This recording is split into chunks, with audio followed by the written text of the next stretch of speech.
সিডরের সময় যে ক্ষয়ক্ষতি হয়েছিল সেই ক্ষয়ক্ষতির যে ক্ষতি এখনও সেটা কাটিয়ে উঠতে পারে নাই। আবার 2024 সালে এখানে যে বন্যা হয়েছে সেটা কাটিয়ে ওঠার আগে 25 সালেও আরেকটা বন্যা হয়েছে।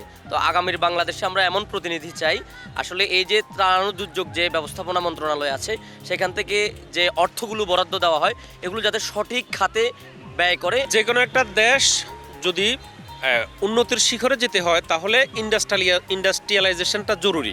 সামনে যারাই ক্ষমতায় আসুক এই দিকটাতে মনোযোগ দেওয়া দরকার বা মনোযোগ দিতে হবে, তাহলে বাংলাদেশ উন্নতির শিখরে আরোহণ করতে পারবে। আগামীর বাংলাদেশ হোক রেমিটেন্স যোদ্ধাদের জন্য একটি সুন্দর এবং সাবলীল বাংলাদেশ।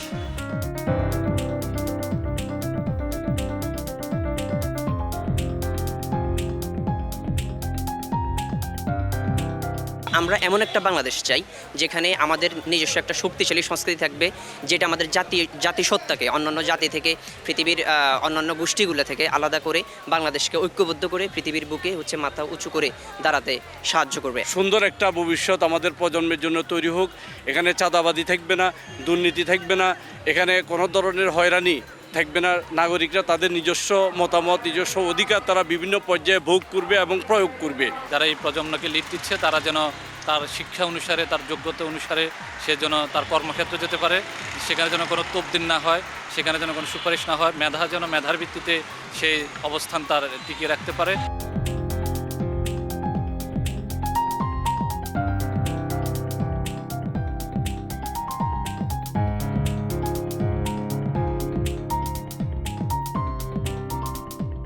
আমাদের সীমান্তে যে মাদক পাচার হচ্ছে অথবা মাদকগুলো ঢুকতেছে, আমরা চাই যে এই মাদকগুলো যাতে বন্ধ হয়ে যায়, যাতে এই মাদকটা যাতে সীমান্তে না ঢুকতে পারে। সেরকম একটি বাংলাদেশ চাই যেখানে হলো যে সবাই সঠিক সেবাটা পাবে, সব কেন্দ্রিক, যেখানে দুর্নীতি থাকবে না, যেখানে আইনের প্রয়োগ ও প্রণয়ন যেটা হলো যে বাস্তবায়ন একদম সঠিক নিশ্চিত সেবাটা পাবে। যারা আমাদেরকে বিভিন্ন জায়গায় বহির্বিশ্বে না গিয়ে নিজের দেশে কর্মব্যবস্থা করে দিতে পারবে, শিক্ষার মান আরও বাড়াতে পারবে, আমরা ওইরকম সরকার দেখতে চাই। শিক্ষাটাকে সবার আগে প্রাধান্য দিতে হবে। শিক্ষার বিষয়টাকে যদি আমরা অগ্রসর করতে পারি তাহলে হয়তো আমরা নতুন বাংলাদেশের যে স্বপ্ন দেখছি সেটা আমাদের কাঙ্ক্ষিত লক্ষ্যে পৌঁছাবে।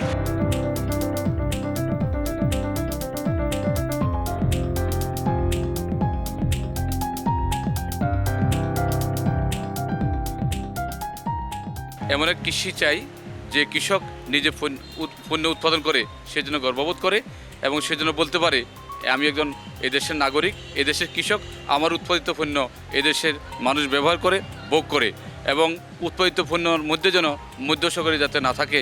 কল কারখানা বন্ধ হয়ে গেছে, সে সমস্ত কল কারখানা চালুর মাধ্যমে বেকারত্ব দূরীকরণ চাই। আমাদের যে বিচার ব্যবস্থা আছে সেই বিচার ব্যবস্থাকে এমনভাবে তারা ঢেলে সাজাবে, এমনভাবে তারা রাখবে যাতে এ দেশের মানুষ শেষ আশ্রয়স্থল হিসাবে এই আদালতে এসে তার ন্যায় বিচার নিয়ে তার ঘরে ফিরে যেতে পারে।